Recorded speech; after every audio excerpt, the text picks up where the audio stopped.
Panty and the others joined forces to drive away the troublesome brothers polyester and polyurethane, life returned to its usual peace.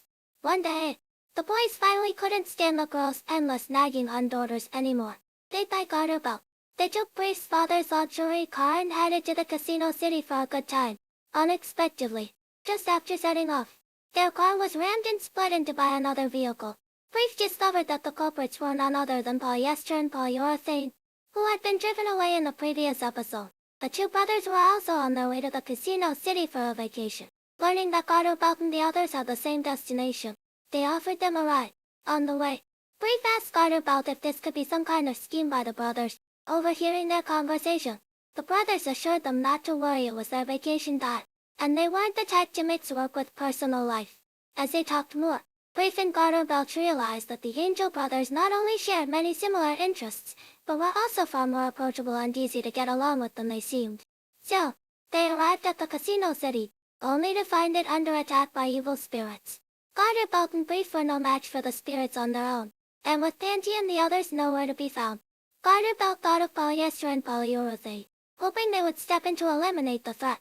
However, the brothers firmly refused, stating they would not do any work-related tasks during their vacation. Left with no other choice, Garterbelt and Brief decided to take on the evil spirits themselves, just as they were about to become the spirits' prey. And as Brief was delivering his last words, Panty and the others arrived just in time to save them. It turned out they had coincidentally seen the news of Brief and Garterbelt being attacked on TV and rushed over to scold them for slacking off on their assigned tasks. But for now, the priority was to deal with the destructive evil spirits. However, before Panty and Scanty could even make a move, the spirits had already been reduced to a pile of heaven coins. It was polyester and polyurethane, now back on duty, who had eliminated the spirits and taken the coins. Brief pleaded with them to stop targeting Panty and the others for the sake of their friendship, but the brothers simply replied that they weren't the type to mix work with personal life and left. On the way home, Panty and Stocking, as usual, piled a bunch of tasks on Brief and the others. It seemed their vacation was well and truly over. The next day, Panty and Stocking were arrested on various bizarre charges and sent to a women's prison. To their surprise, Scanty and Anicaps were also there, charged with the crime of illegally feeding pigeons. As the senior inmates, Scanty assigned Panty and Stocking all sorts of dirty and exhausting tasks. Unable to tolerate this, Panty and Stocking decided to dig a tunnel to escape, just like in the movies. Strangely, by the next day, the wall had completely repaired itself, with no trace of their digging left. Thinking Scanty was sabotaging them, Panty dragged Stocking along to teach the demon sisters a lesson.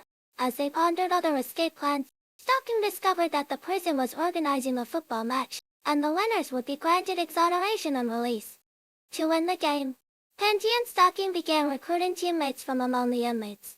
Needing to marquee players, Panty naturally thought of the demon sisters. When they seemed reluctant to help, Panty expressed disappointment, saying she had hoped to form an unbeatable team with them. Scanty was surprised by Panty's trust, which touched her, and she eventually accepted the invitation. On the day of the match, with the demon sisters' help, Panty easily broke through the defenses. However, right in front of the goal, she suddenly pretended to trip and missed the scoring opportunity. It turned out that the night before, a mysterious figure had approached her, promising a group of attractive men as a reward if she threw the game. Such an offer was too tempting for Panty to refuse. Strangely, it seemed like no one else was trying to win either. After asking around, Panty learned that everyone had been offered similar deals to fix the match. She was exasperated, realizing she had agonized over the decision for nothing. At that moment, the mysterious figure revealed their true form. The entire prison was actually an evil spirit in disguise. The spirit believed that bitches like Panty and the others deserved to be locked up forever.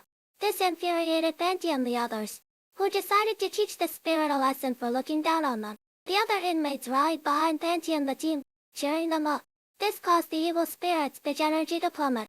In the end, with seamless cooperation, Panty and the others easily won the football match, and the evil spirit was destroyed. The Angel brothers, who should have returned to heaven, have once again descended to the mortal world.